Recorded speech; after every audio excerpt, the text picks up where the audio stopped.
Nyakoromogi tarik 10 dwe mar auchiel higa mag 2024 chenro en mano mar migago intiere wang' sama yudo weche manyien mabende waikoni gi lak seche gi wantiere kod mathoth kata kamano magi weche ma wamiyo pek. Oganda medo golo pachgi e odiochieng' mogik mar kawo pach jopiny e wi paro mar chik mar omenda mar higa mag 2024 2025. Si tujenge hii serikali iwe serikali moja, hata tumaliza hata miaka 5. Baada ya hiyo sasa tufanye mambo mengine. Mokum jotelo maho mar okako ma kuchung'ne gang' ogibichiwo thuolo ne jatelo moro amora mag siasa ma pogo mabeyo bago yiero mar jatend duond burano e rang'iny mar kaunti.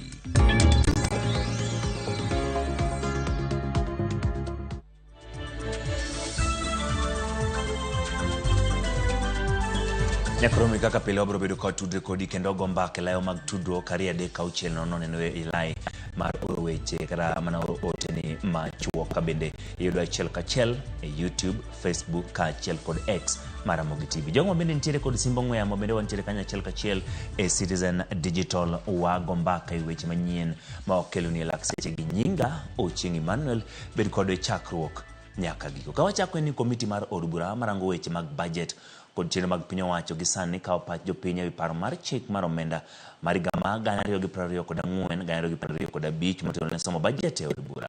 Chenro dhi nyime nyaka sani e kar bag romo mano ma KICC e boma ni ma Nairobi. Nyaka sani jokenya mathoth medo kwedo meto mar osuru kuom mwandu mochuno kaka 16% kuom makati e kima moko. Wawinjane kaka weche dhi nyime. Take any questions. Thank you very much for your spirited presentation.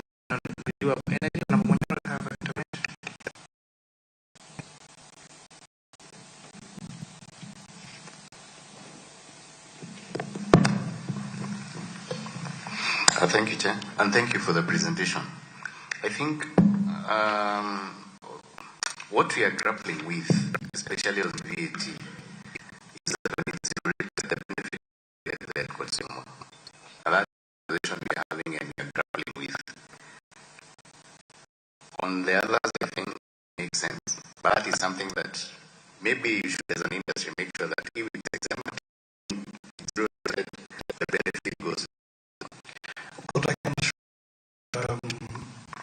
Mheshimiwa, is that the type of market, one, that the delights, the Davies and Shatcliffe and other companies in the off-grid sector and the mini-grids as well serve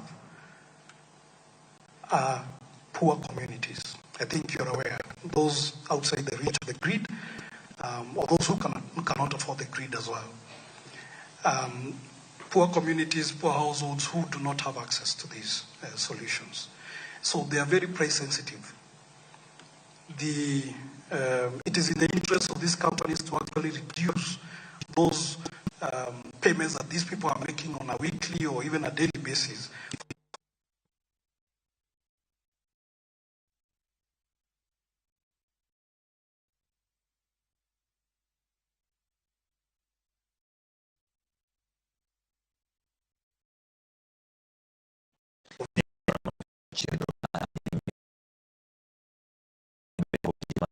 Weche mag budget kod piny owacho dhi nyime kod kawo pach jopiny e wi paro mar chik mar omenda mar higa mag 2024-2025. Chenro ma kamayo bende rumo Nyakoromo Gajwang' mondo mi ochiw thuolo ne chenro moko moting'o somo mar budget ka chenro no gi sani dhi nyime e kar bago romo mana ma KICC boma ma Nairobi. Wadogane kendo mondo mi wawinjane matin ne wan gi ng'ikruok mana kata kamano wadhi nyime kod winjo.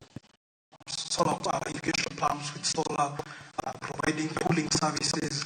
So even small businesses, we are not only providing these PEGO solutions on lighting alone, but also on what you're calling productive uses of energy as well, so that they're able to make a bit of money to pay for these solutions as well as to improve their livelihoods. For your members, the products they sell in the market, are they locally manufactured or are they imported? Majority are imported. Okay. For various reasons, market as well, but with proper demand, especially for the things like palms, I think with proper incentives, we will start seeing a bit of more localization happening in the market. And just to mention, Bwana Chair, if you look at other countries within the region for similar products, they've actually either exempted or zero rated for VAT. Look at Uganda, look at Rwanda, and other countries. So in terms of benchmarking with what our neighbors are doing to promote energy access to 100%, both for cooking and lighting, this is the way to go. Okay, thank you very much. Honorable Ruto.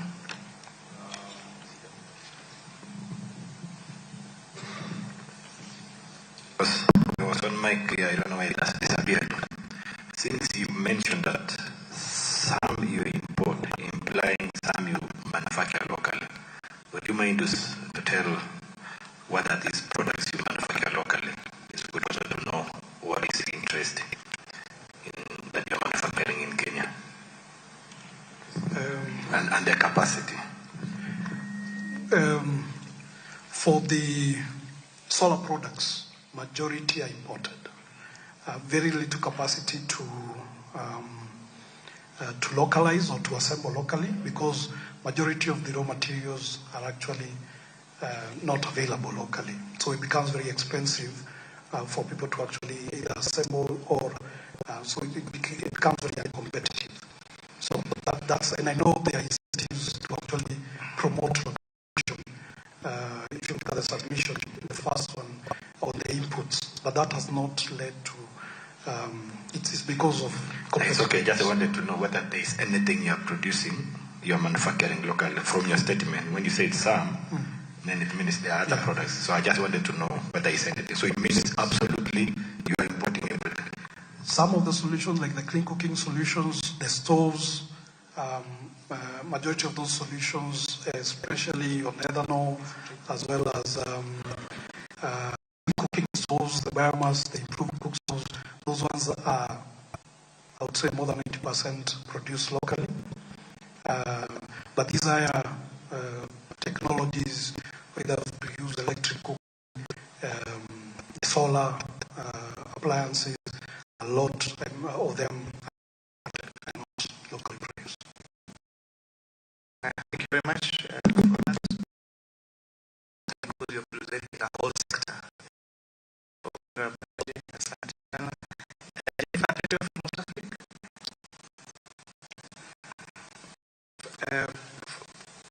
Pam Phil, Omondi from Human Rights. And then you have Michael Karunga from. Okay. You're the next council. Then we have Omondi from the Wali Committee.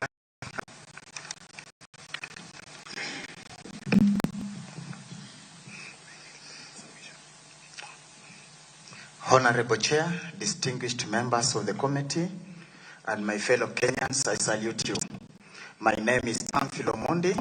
I am an education activist, and I had several submissions, but some of them have been submitted here, like the one that they have submitted here on renewables. I wanted that to be exempt from tax because for the good that they are doing. Like from the village where I come from, just shortly, I stayed 7 days before my mother talking to me, and she was sick, simply because she could not charge her phone because of electricity. And one came and knew that the mother was sick, called me, and then from there I very fast and installed the Sun King. Thank you so much. Since we communicate and she's well. That's what I wanted to say, that what the is for the poor in the village who cannot be electricity. So, Bwana Chair, nothing you can do for this country, listen to them. That's what I want to say. And what I want to say is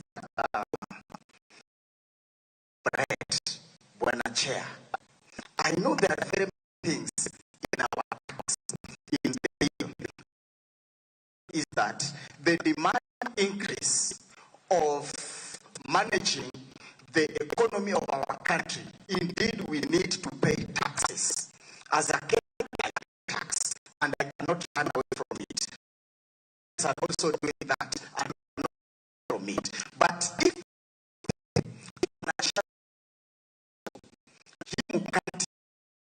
isiwekwe, mimi nimefanya kazi na wanafunzi, ninafanya kazi na mashule. Leo asubuhi, one of the schools, I am one of the boys of that school. When I told her that I'm alisema tukipige about tena kununua mikate ya shule itakuwa mingi sana, because if this bread is taxed, one bread is going to increase by 10 to 12 shillings. That is 400 kilograms. And if I give just an example of a model when I was talking to the people this morning, this school they use 100 pieces of every day. Na tukapiga hesabu tukaona ya budget code wacho ni chenro mag piny gisani gikawo pajonye paro mar chik mar winjo kanyo ka jopiny kidienje mopogore opogore nyime kod golo pachgi e chenro mar somo pach jopiny paro mar chik omenda. Ripot ma kamane bedo nyakoro donge weche mabiro jatend migawo mar pur kendo gavana machon e kaunti wa Meru Peter Munya okwedo mokalo paro mar chik mar omenda mar higa mar 2024 kolero ni en paro madhi hinyo jo Kenya ma yuto gi ni piny. Ma olero ni dhi ataro gi singo ma piny owacho ma Kenya Kwanza mane osingo ni gibiro loko godo ngima jo Kenya ma yuto gi ni piny. Kabunge na finance sheria, kwa sababu ni sheria ambayo inaongezea mizigo wananchi wa kawaida. Tunajua kwa kisheria serikali iko na nguvu ya kutoza ushuru kwa kilimo, ni serikali ya county, na inatosha ushuru ile inaitwa cess ukipeleka mazao yako kwa soko. Serikali ya taifa haina hiyo nguvu, lakini tunasikia inaingia sasa huku kuitisha watu kuku, tuko na kuku ngapi ulipie, uko na mbwa ngapi. Hiyo ndio hiyo ikuwa matarajio ya wananchi, na ndio tunauliza wabunge wale tulichagua kwa nini walienda kulala bunge. Hatukuwachagua wakashughulikie serikali kule, walichaguliwa na wananchi huku wakashughulikie maslahi ya wananchi. Sheria ikiletwa ambayo haizingatii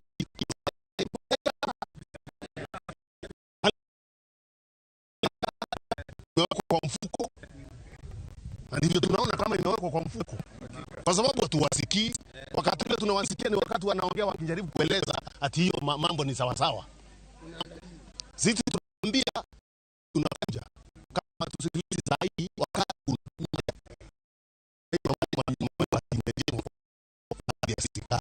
unajenga. Kwa hiyo hata serikali ijenge hiyo mtu anabomolea. Sikiliza wananchi, ndio walikuwa wewe sikiliza wananchi, wewe president sikiliza wananchi. Alichaguliwa kwani?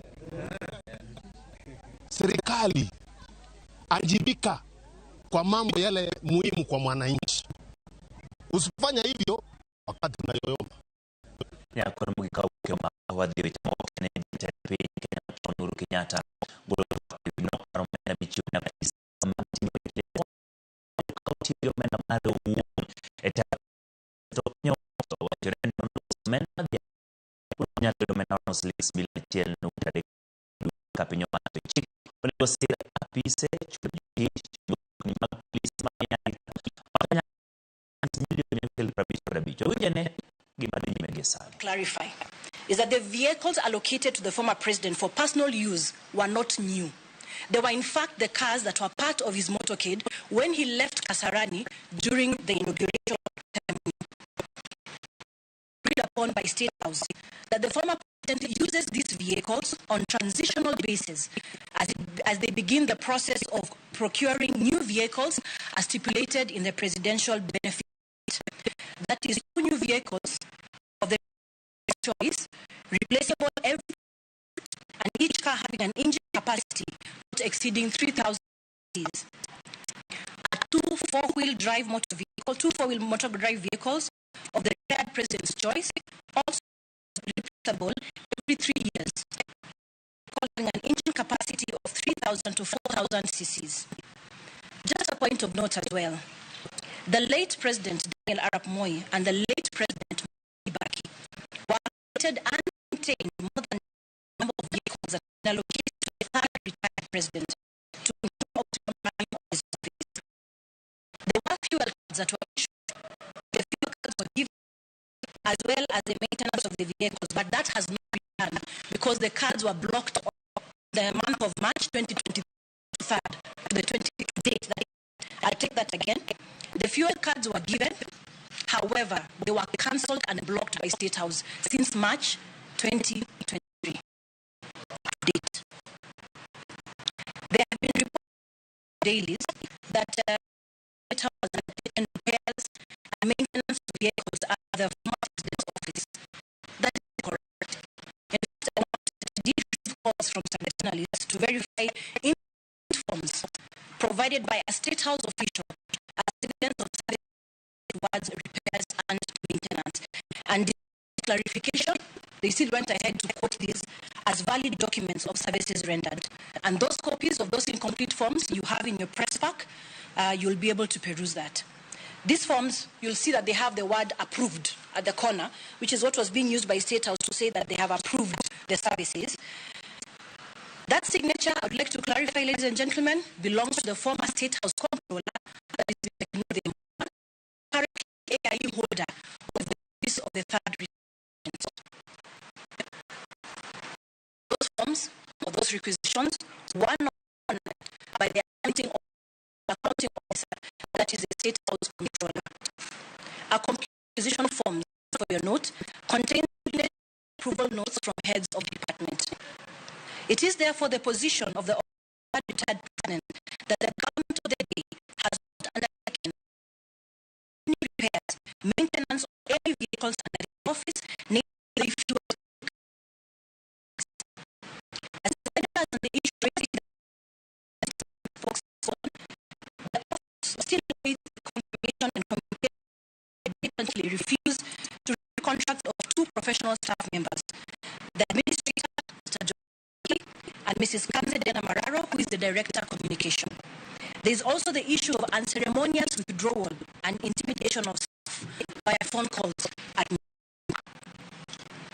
We have provided a list of the complete staff serving in the office of the retired third president, and would also like to clarify the list that Mr. Mwaura presented in his statement had the wrong tally. Those members of staff that were there, 32 and not 33, provide for 34 members of staff. At this point, ladies and gentlemen, allow me now to present the official position of the office of the third retired president of the Republic of Kenya. The issue of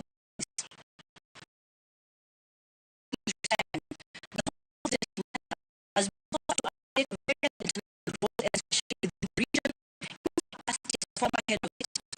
Among them, is facilitated by the African Community Heads of State during the 22nd Ordinary Meeting of East Africa Heads of State Summit that was held on the 22nd of July 2022 in Tanzania, Arusha. These engagements necessitated that the need to identify and establish a suitable office for the former president to enable him carry out these roles on an operational basis for various cadre of staff. From State House and a lack of commitment to finalize on the issue of the office space. His Excellency, the former president, identified as office space, as you can see where we are, and went ahead to fully furnish and equip it from his pocket.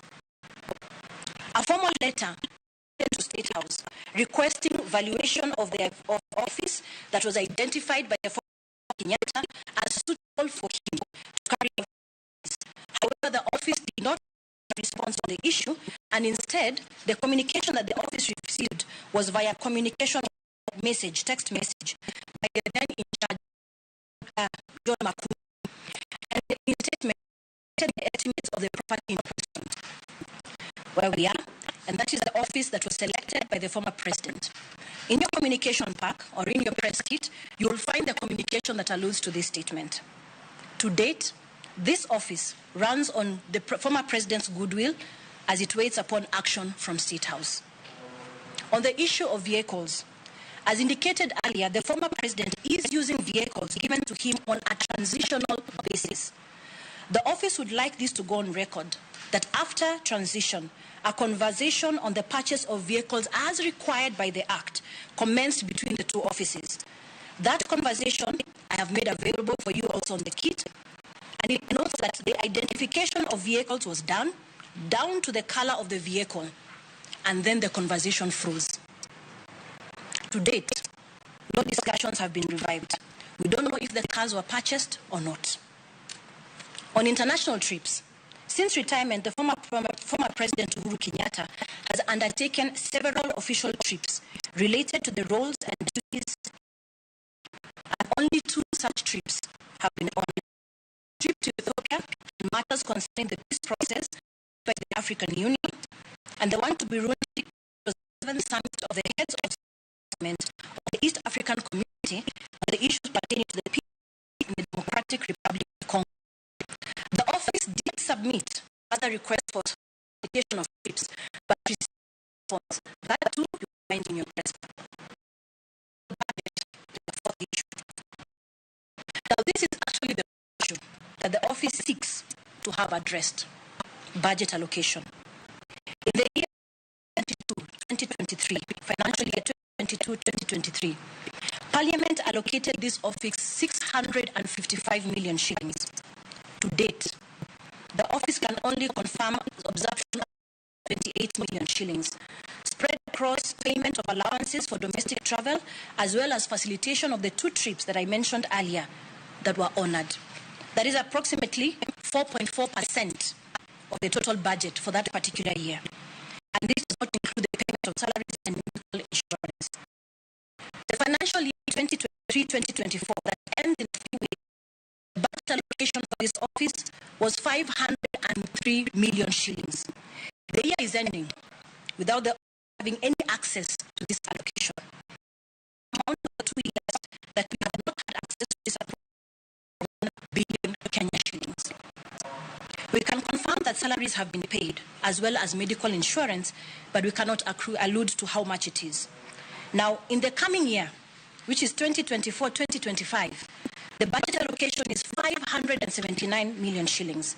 Well, the office waits with bated breath to see if this will be honored. You see, the quagmire that this office is in is that the office cannot substantiate what has been used and where the money is. Since several requests and attempts to get budget returns from the accounting officer, who is the State House Comptroller, have fallen on deaf ears. Like to distance ourselves from budget tabled in Parliament. Our position is that no input on the budget estimates that informed the allocation of 450 million to allocate the office of the retired president in 2025-2026, which is 475 million shillings for the year 2026-2027, as was reported by the Star newspaper of the Tuesday, May 14th, 2024. You see, after budget estimates are approved by Parliament, the monies are disbursed to the accounting officers through Treasury. It is at this point that our department or office is able to access the budget through the accounting officer as per the requirements. And I just want to state that our accounting officer in this case is our controller. The total cost of the is then submitted to Parliament as budget, and once approved, budget allocation will be added of the accounting officer to allocate monies to the department of. This process has not happened in our case. The lack of access to our rightful budget allocation has forced the former president, Uhuru Kenyatta, to run the office for all the bills the office incurs. and the choice of communication by State House to this office. State House chooses a verbal form of communication on official issues or chooses not to respond by this office. This includes the requisition for fuel maintenance, office operations and facilitation, pending renewal of contracts and returns. We all know the importance of digital communication to maintain transparency and order. In the next we will see internal communication within the office to enable us account for action taken following non-committal communication from State House. We have also seen the continued onslaught of the office dailies, as well as leaking of misleading documents, presenting the office of the third retired president in bad light. It has not been the intention of this office to engage with State House via the public gallery on matters that should be handled between the two offices. The position of the office of the third retired president is the respect of institutions, and as such, has remained silent for the last 2 years, hoping for a formal engagement with State House. However, the continued action in the public domain has informed the move by this office a formal response on the real state of affairs. We call upon the relevant institutions led by Parliament, who are mandated the rule of law to defend the Constitution, the Auditor General, who is tasked to hold the government accountable, as well as the Controller of Budget, to look into the issues we have raised. As an office, we are willing and ready to engage.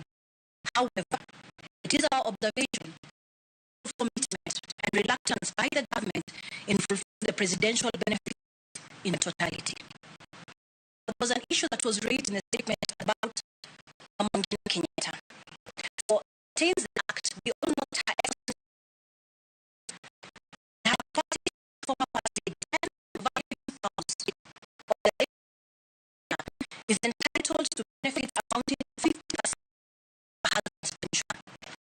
The 3 Range Rovers that Her Excellency Mangina Kenyatta has in her possession were allocated to her by the late President Daniel Arap Moi and the late President Mwai Kibaki during their respective years, and replaced her.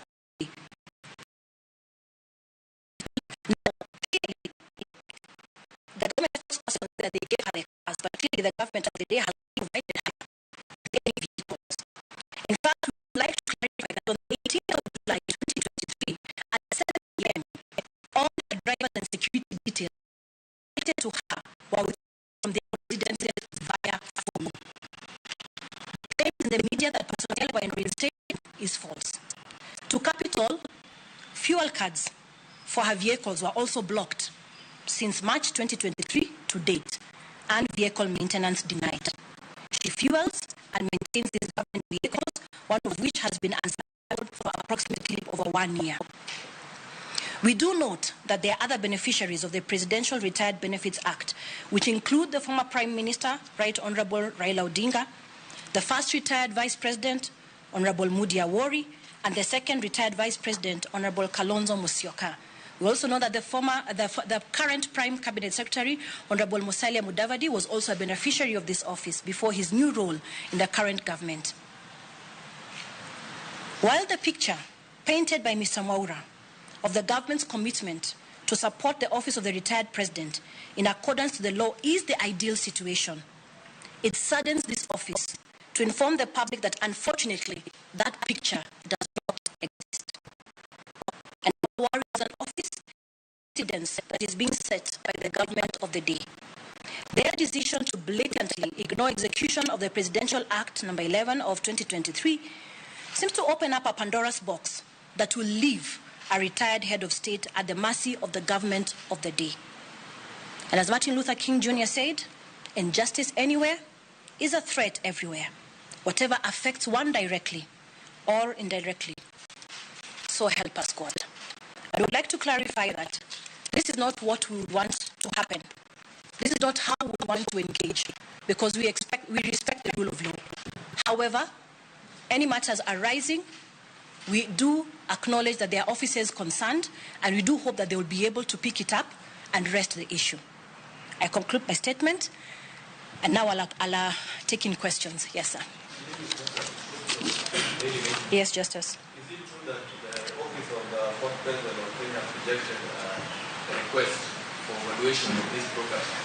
That is not true. You'll see in your press pack that there's a letter that was written to State House asking for the evaluation of this office, and there has been no response. And is it also true that the Office of the Fourth President wants the government to pay rent for its private property? I think what we need to understand here is that the suitable choice of office, and I've explained to you what informed him to be able to use this office. And actually, if I may just add to that, is that the offices that are being used currently had to be taken over because what I've explained is that there were duties that needed to be taken over immediately. Despite being able to reach out to the office of State House to be able to pay, or rather to be able to settle our office, has gone to deaf ears. The offices that we use are currently on that side where on the other side where you're from. Those used to be actually servant quarters that were converted urgently so that the office can be able to be in use. And finally, you said that your name, yes. Yes. Yes. Yes. Unfortunately, salary for the last 2 years.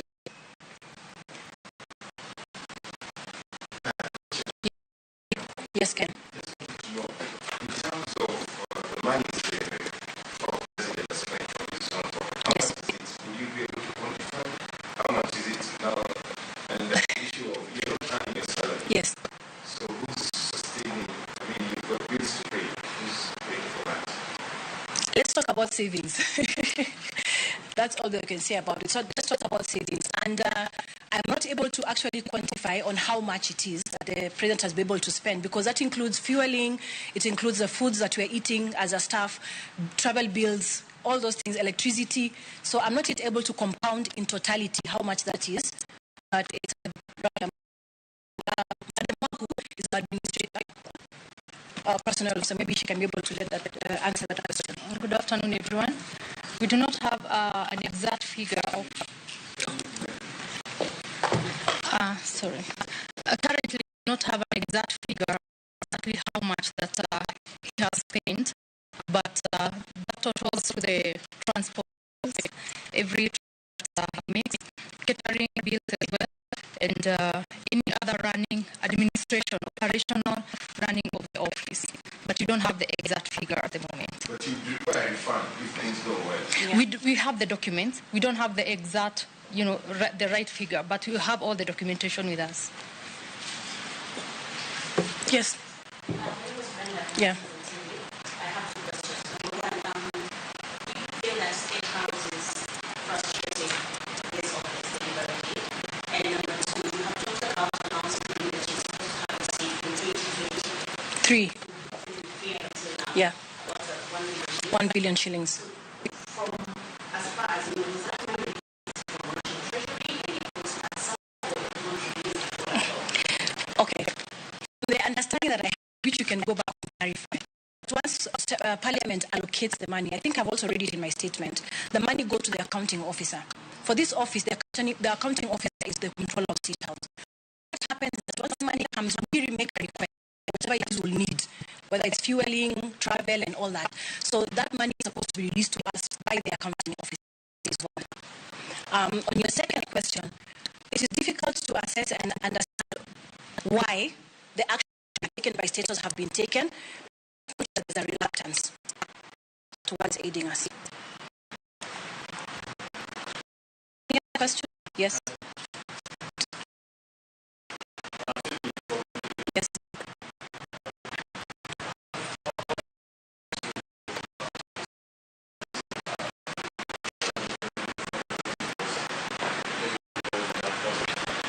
And secondly, I want to speak to the timing.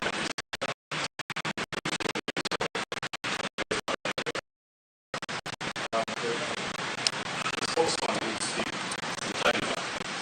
So this timing is speaking to whatever is happening in the country politically. Okay, to your first question, I think the pressure today was about the office and the status. So on peacekeeping, we will address that much later. In terms of the timing, you did realize that he did the presser, I think, last week on Friday. It was not a long time ago. He did the presser last week on Friday. Last week, but one on Friday, I think. Last week, but one on Friday. What we needed to do and why we took time was we wanted to ensure that what we are bringing before you is the true position and with evidence. So that we're not just alluding to a statement, but we want you to have the evidence so to understand the correct position of and what we stand for and what we believe in and what is true, which is what we make it public. And the reason why we've been able to respond is because they formally responded through the government spokesperson, and we felt that that was the opportunity for us as the office of the third retired president to also make our formal response so that people get to understand that this is where we are at. So it has nothing to do with any political indication in the country right now. Yeah. One last one from me. Yes. Yes.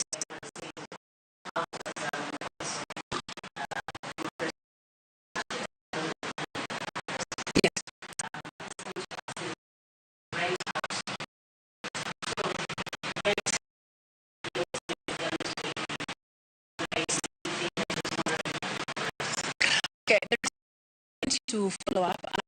Maybe you can share public conversation that happened during His Excellency concerning all the beneficiaries of the office of the retired president.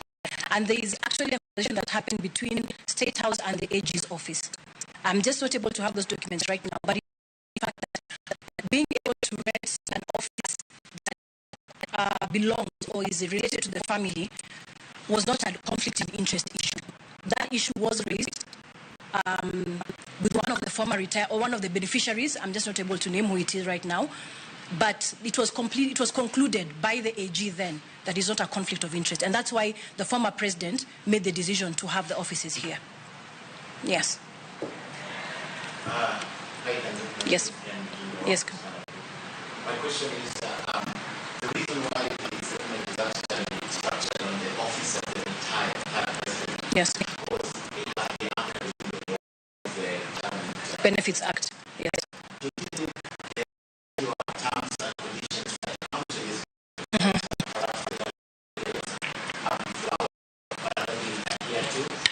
Especially touching politics that would bring this complexity and give them a good gray area not to what I know that one of the things that they talk about is his involvement in politics.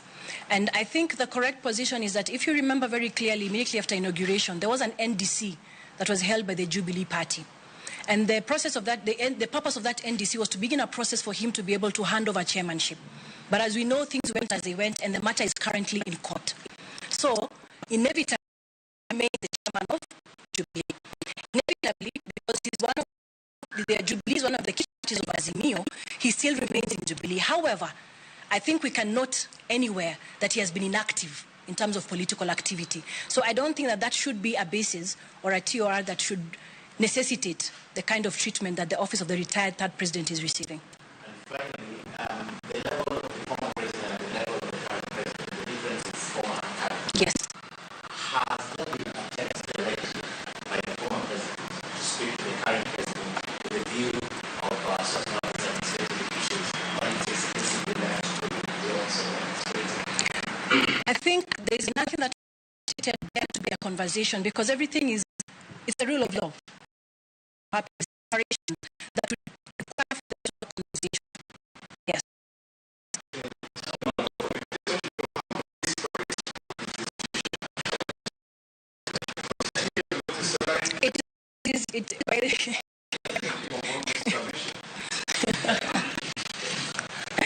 Well, we thank God for his mercies. That's not where we are at right now. But actually, it's not fair. Let's just say that it's not fair for us to have waited for 2 years and we still don't have an idea when that's going to end. Naam.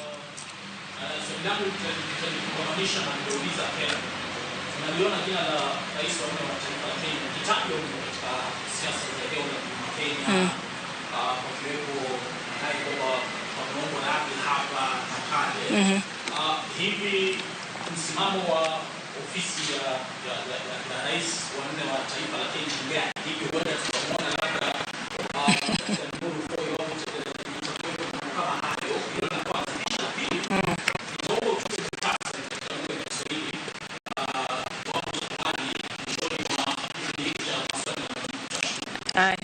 Kuhusiana na swala hilo la siasa, nadhani ameshaweka wazi na umeona kwamba katika matendo yake kwamba hajajihusisha vyovyote vile na siasa. Watu kumtaja, wangependa kumtaja, kuna mapendekezo na mapendekezo tu yako humu ambayo hayana uhakika wowote.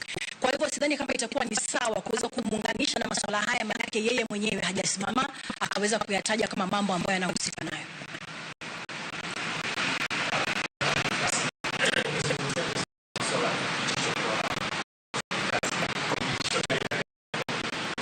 Wamekuwa wanapigiwa simu usiku na wanaambiwa waende katika station tofauti kuliko ile ambayo wameletwa hapa. Yaani wanapigwa transfer kupitia simu. Kuna yote ambaye ameweza Wapo. Lakini kwa sababu pia wao ni wa maafisa wa serikali, tungependa kuwalinda. Yes, Moshoki.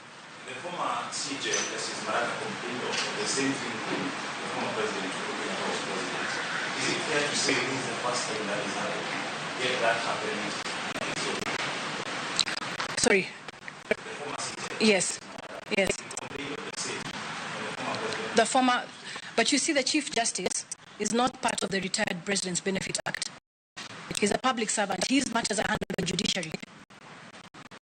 Right? He was complaining of not getting what he deserved. Yes. But that's what I'm saying. Their benefits are under judiciary, not the Presidential Benefits Act.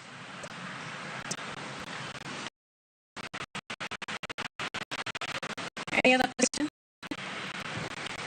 Haya, kwa muktasari basi, ningependa kusema kwa muktasari sasa. Ni kwamba ofisi ya Rais mstaafu wa 3, Rais Uhuru Kenyatta, ni kwamba tumeweza kueleza ya kwamba kufikia sasa tumeona madai kwenye baadhi ya vyombo vya habari vikielekeza ya kwamba ofisi ya rais imeweza kupewa msaada ama imeweza kufanyiwa mambo yote ambayo yanahitajika kufanyiwa kulingana na sheria. Lakini ukweli ni kwamba swala hilo halijaweza kushughulikiwa, manake kama unavyoona ikiwa ni katika mgao wa bajeti, ofisi hii haijaweza kupata mgao huo kupitia katika mwaka wa 2022, 2023, mwaka 2024, mwaka 2023-24, ambapo katika mwaka huo wa kwanza mgao ulikuwa ni shilingi 1655, na kwa sasa tunaweza kusema kwamba kuna takriban asilimia 30, milioni 30 ambayo tumeweza kutumia.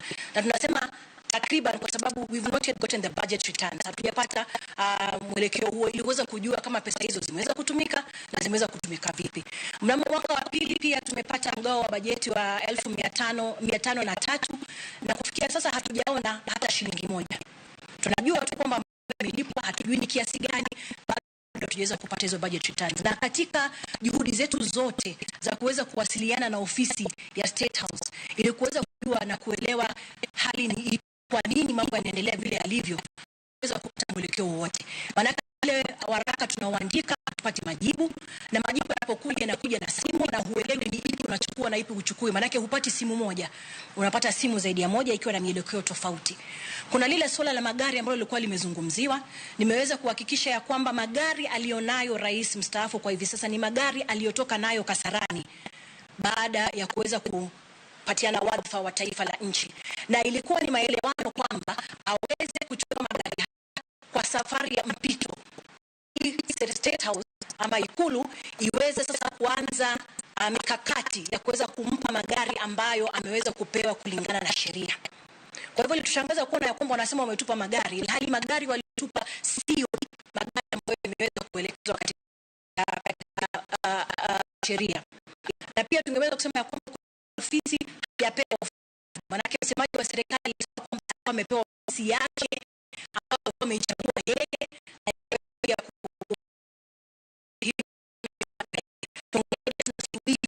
kuona kwamba tunaweza kuwasiliana na Ikulu kuhusiana na swala hilo. Na pia katika swala zima la baadhi ya wafanyakazi ambao wanafanya kazi, tumewapa orodha hiyo kamili. Walisema watu ni 33 lakini watu ni 32. Walia watu wawili ambao ni Bwana George Kariuki na mimi ni Dekan Deden. Karibu Bwana kazi. Na zaidi hatujapenda kweli kuweza kuzungumza masuala haya kwenye mhadhara. Na kadri ya uwezo wetu kuweza kuwasiliana na nafasi hii kupitia nyaraka na hata kupata nafasi ya kuweza kuzungumza, lakini juhudi zetu zote zimegonga mwamba. Kwa sababu wameweza kunizungumzia swala hili msemaji vyema nasi pia kusema ni kipi ambacho ni cha haki na ni kipi ambacho ni kweli, na tumeweza pia kuwapa baadhi ya nyaraka ambazo kueleza msemaji wa serikali kueleza kwamba hivi ndivyo hali na tungeendelea kuzungumzia masuala haya sana, maanake zipo ofisi ambazo zimewekewa zina juhudi ama zina kazi yao kuu ni kuhakikisha ya kwamba masuala kama haya yanaweza kushughulikiwa.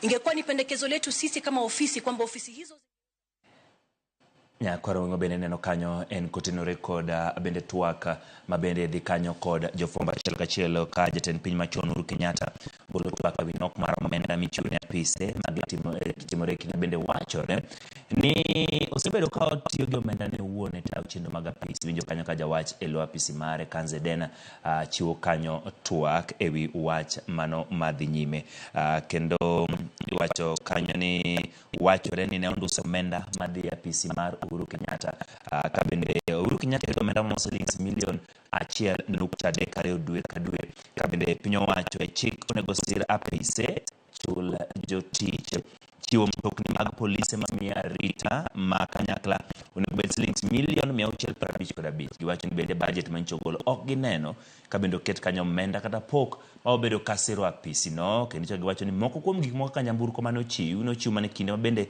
jatend piny Kenya Mosdeta Uhuru Kenyatta ne chiwo telo kowuok kuome to telo masani ma jatend piny Kenya masani William Ruto.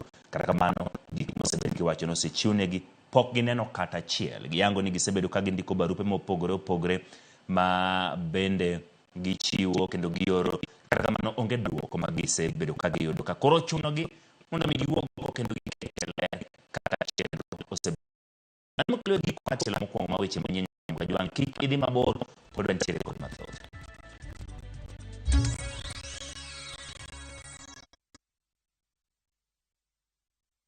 Embark on the adventure of a lifetime to exotic destinations with up to 30% discounts by View Travel. Relax in the wild surrounded by luxury as you witness the beauty of the Sarova Mara. Picture yourself surrounded by the sights and sounds of majestic wildlife. Enjoy thrilling game drives as you catch sight of the Big Five. All this for 33,000 Kenya shillings for a 3-day safari inclusive of transport. Get to experience endless adventures at the Sarova Shaba, where evenings are special. You'll enjoy traditional dance performances and bonfires as you wind the day beneath star-studded sky for only 22,000 Kenya shillings for a 3-day safari inclusive of transport. Experience the wild like never before. Courtesy of View Travel's massive discounts. Visit viewtravel.com and make your booking now. View Travel. Dream, explore, discover. When your kids learn to be independent, you're giving them a great start. Prestige Margarine. It all starts with a great start. Now comes in the original and vanilla flavor.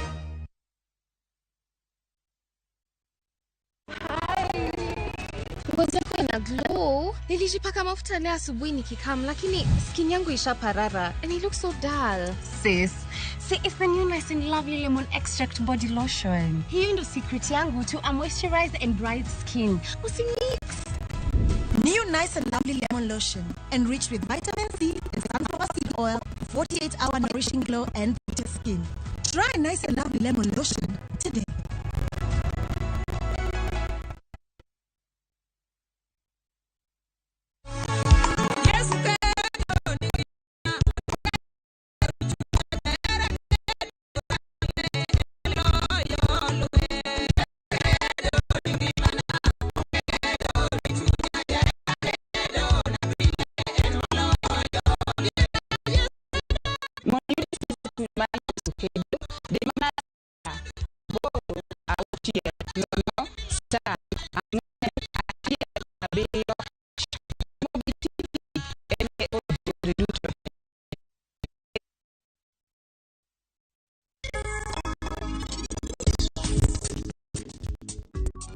Sai, ini ketika menyalo dak di sana, bodoh ini bed bute, ngimo ok bimiyo thuolo mar ariyo kendo. Pari iwuok.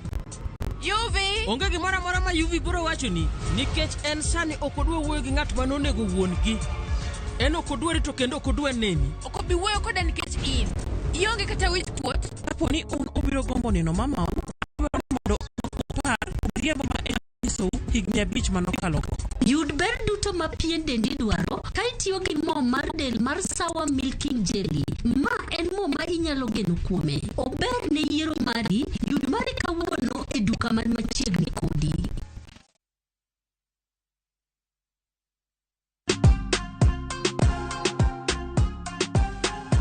Chuo ligi yako. Usiforce issues. Mimi shabikina na deku place tena. Nilieka kichwa yangu ikabai tenda. Play responsibly. Wakelo ni mo mar del mar Sawa Milking Jelly mowuok Pwani Oil Products. Mo mar pien del mar Sawa Milking Jelly en mo maonge gima omedie kendo ober ahinya e rito pien del. En mo maleny ne ok yot, orito pien del kendo entie yo kebe molos maber mamiyi tich mayot seche ma igwele ka idwa tiyo kode. Yud ber duto ma pien dendi dwaro ka itiyo gi mo mar del mar Sawa Milking Jelly. Ma en mo ma inyalo geno kuome. Ober ne yiero mari, yud mari kawuono e duka man machiegni kodi.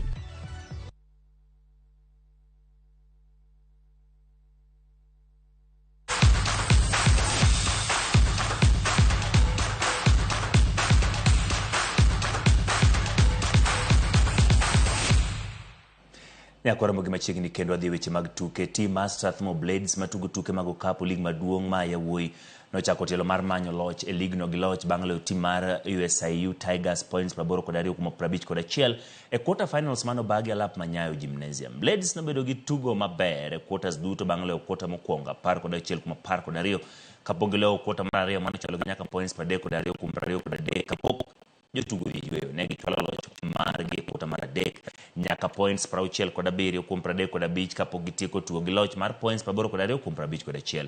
Timbe ariyo duto biro ikore ne tielo mar ariyo mibiro bagi gi kodira mabiro.